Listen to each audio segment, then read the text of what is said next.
E nosso versículo de dia, Deus mencionava onde eu vou portar na Corsou, Aruba, Holanda, com a parte do mundo que eu vou estar escutando nós, Deus sigue mencionando e danke para apoio de todo dia, folga-nos de nosso versículo de dia. Salmo 34:8, também purba e mira que bom Senhor tá, feliz te sum, que te esconde cerca de. Salmo 34:8, purba e mira que bom Senhor tá, feliz te sum, que te esconde cerca de. Mas tenho purba algo para você. Ainda da bisa, Deus está comigo. Ainda da bisa, Deus me ajuda Deus. Ainda da bisa, Deus te guarda-me, etc. Pero, nang nota papia ko nanga purba Deus. Nang nota papia ko nanga purba Senhor.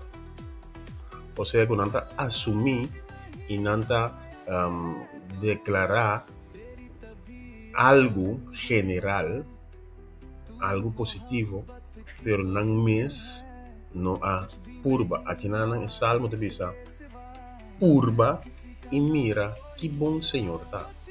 Ou seja, que sem purba, você experienciar assim, então o que te passa, ora como purba mês.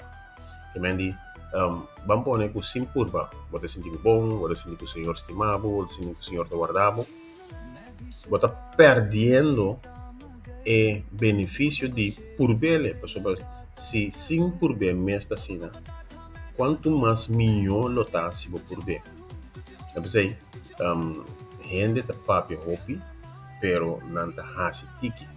Então, ora que bo hasi tiki, significa que bo nível de conhecimento, onde é que não, bota sa, bo nível de conhecimento, tá vira limitado, bota sa com bom senhor tá. Então, é vista, feliz te sungo te esconde cerca de.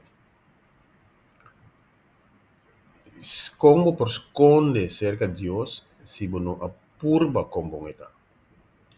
Que me diz, você visa assim que Deus está bom guardador, Deus está bom guiador, eta cubo, etc. Pero hora de esconde cerca de você não sabe como esconde. Tá para sobra, você não apurba.